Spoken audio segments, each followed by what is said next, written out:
Well, good morning to you. When I thought it'd be time to take you with me on a little stroll where we've been before. We've seen this in spring and the summer, but now we're really into the heart of autumn. The time when the leaves fall off the trees. And it gets dark very early. And it gets light quite late.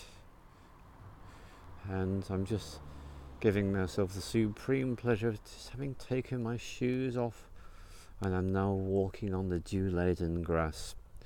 And Prince Andrew is on my mind this morning, and in my soul and in my heart. So bless Prince Andrew. Bless Prince Andrew. What's that about? Well, here's the shamanic perspective on Prince Andrew. Prince Andrew suddenly decides to give a television interview not far before his 60th birthday, where all sorts of elaborate plans are afoot to celebrate all sorts of things.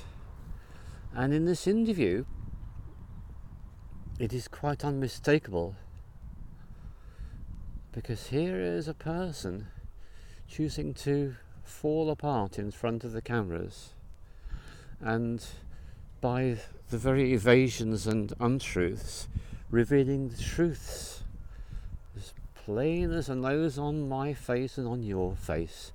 So we're living in this extraordinary time of the revealing of the truths long concealed, the opening up to the corruption, the filth, the vileness, the evil that pervades so much of, dare I say, the elite, the establishment. Well, I have no hesitation at all in using such words. And the reason why I'm suggesting we offer a little blessing to Prince Andrew is because, that's right, he's simply the fall guy. He's the one that's chosen to take the fall. Now, I don't suppose one moment this is a conscious decision on his part. In fact, I would say his higher self has been in such charge of him that it's pushed him to do something that no one in their right mind would do. I mean, who in their right mind, in their conventional, self-seeking, selfish manner, possibly put themselves into a situation where the corruption, the abuse, the evil starts to become exposed and laid bare for us all to see. So I feel we're talking on the soul level here with shamanism. Of course, we're always talking on the soul level, and I'm just so drawn to these beautiful berries because there's not much brightness to show you, but there we have just a little bit. So I'm just enjoying that brightness on my journey. So of course, the thing that is the big giveaway is, what are all those that are close to Prince Andrew doing? Well, they're all very assiduously and swiftly distancing themselves from him. And I do feel this is a really big clue. Of course, the reason why royals and others are suddenly distancing themselves from Prince Andrew is because he has done the unforgivable thing. The unforgivable thing in Orthodox society is to get caught. That's the only crime they can see. But of course all the rest of us know that what has been going on for far too long is completely unacceptable. And that's the point. We don't bless Prince Andrew because we agree with any of the things that he's been doing with children, dare I mention the word? No, it's a fact that on some soul level he's chosen to be the fall guy, to start to really make it blatantly obvious. I mean, we only have to go back, 30 years, and David Icke was telling us all this stuff so long ago, when he seemed like a complete nutter to almost everyone at that time. And then as time goes by, so many of his predictions and prophecies and statements and utterances have been proved to have great validity, so it seems to be yet another one. So we now know that the royal's an abuse. Well, yeah, okay, we get that, don't we? But what I'm really interested in is the wanters of distancing themselves from him.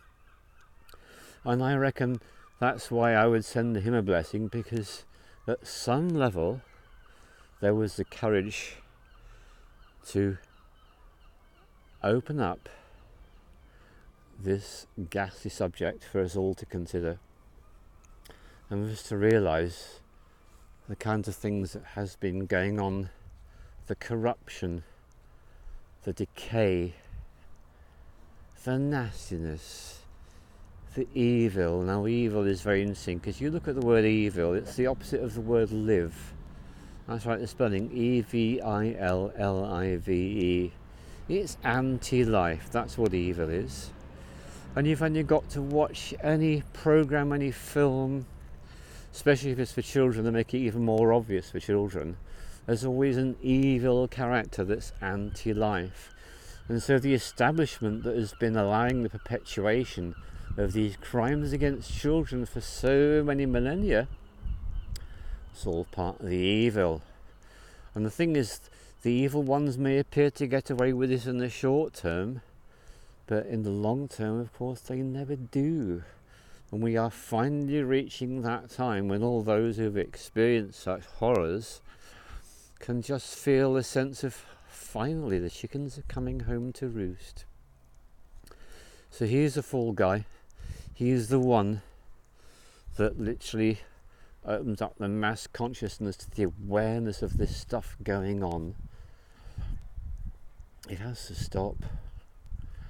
They are being caught. They're being exposed. They will not be permitted to continue for much longer. That's the world that we are living in now.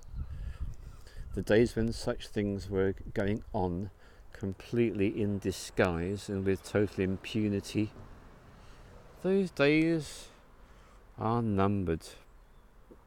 So what exciting times we live in. So that's why I send a blessing for opening us all up to realizing that for such practices we really are living in those end times we've waited for so long. Finally the beginning of the end of such things. And it's on that note I like to leave you, and I will go and have my breakfast. Thank you very much.